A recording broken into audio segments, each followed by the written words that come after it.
Sabaya Labaya Wana Tulipuraha Sima Bakambat Toksa Kapibat Yang Sami Maiku Rabai Besar Semusang Banadi Upang Wakambat Toksa Kapibat Yang Sami Maiku Rabai Besar Semusang Banadi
Ya học không bây giờ.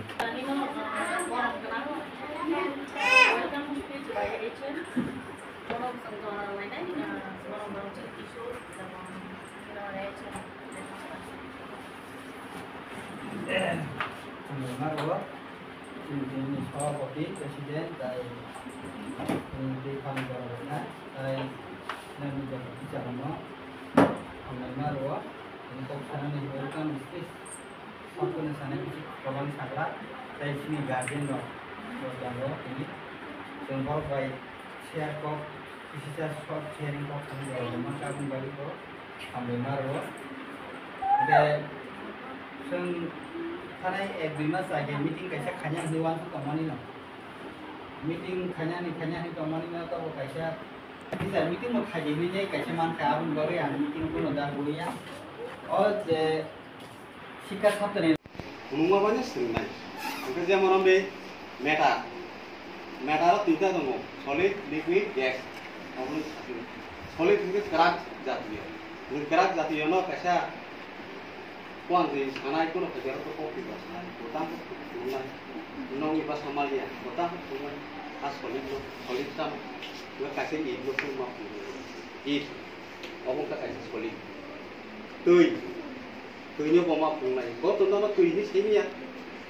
untuk gas mana belon kerja sukunya, maaf tunai, itu sekarang kopi di bahasa sama ya kalau bawa off nunggu banyak puji pecah, ada tu basic gua, nunggu kebang mana aro Kalau high level itu Kabo one of not TLM. Abu supply bi lupacha. Tarpore second day of the foundational literacy and numeracy. Abu tamu excellent. Nipun. Abu unkai basic standard nana. So jotono sau basic standard nana. Kaisa dalan sana ba building lo to Karena begini foundation tolak ang mga kuri boro bachol na nang wala hero sakta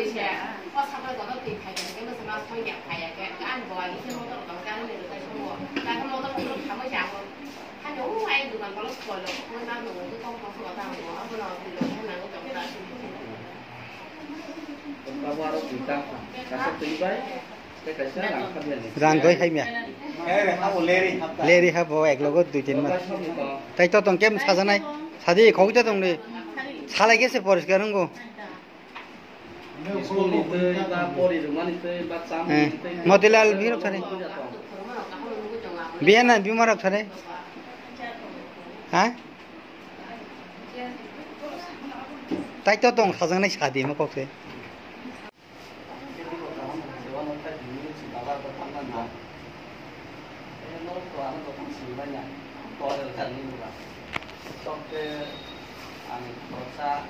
yang ini no, lalu zaman ini nomor tadi nama bu sama teman ini arus kemarian orang payang yang saya lihat no, apa nih pakai itu tuh lebih buat kaham, tay kaham, nomor student tuh macam sulo rajin kok boras kok dia, apa no jadi mana tuh tadi aku nomor bukan tes kayak DJ kayak và student student supaya apa harus saya dengar benar oke jadi ini apa namanya kita ngamu suruh saya kenal semua asal kok teman sangat komis tangga ini nanti akhirnya sini mungkin sini yang harus itu mau dia baru sakit dia baru perawat jadi soalnya nanti kalau kosong ada jadi selain itu pun motek saya pasawai le sampai kampung kerja saya sih di situ kasih semua karena sebagai dosa saya dah apa juga tuh saya awal kan itu kayak borok kaya sama bosai kaya bosai kaya saya dah apa nih pak itu bosai sama kayak bisik bosai jangan lupa Jara tabu student no masa parani an nok karani am thanga bo thanglia ke boro baike sotobi ro hoinan ba dini upo boro garden khanka muma khanka tai ma sono salai baike sunboro kumui ro hoinan apno chesta na lagi tai garden bo somyo dilno sambo bang thangya ang mo thangya ba ani ro din mo thangyaผมใช้คนมากเลยทำหัดไอ้บิ้มทับอะไรก็ทับกันเลย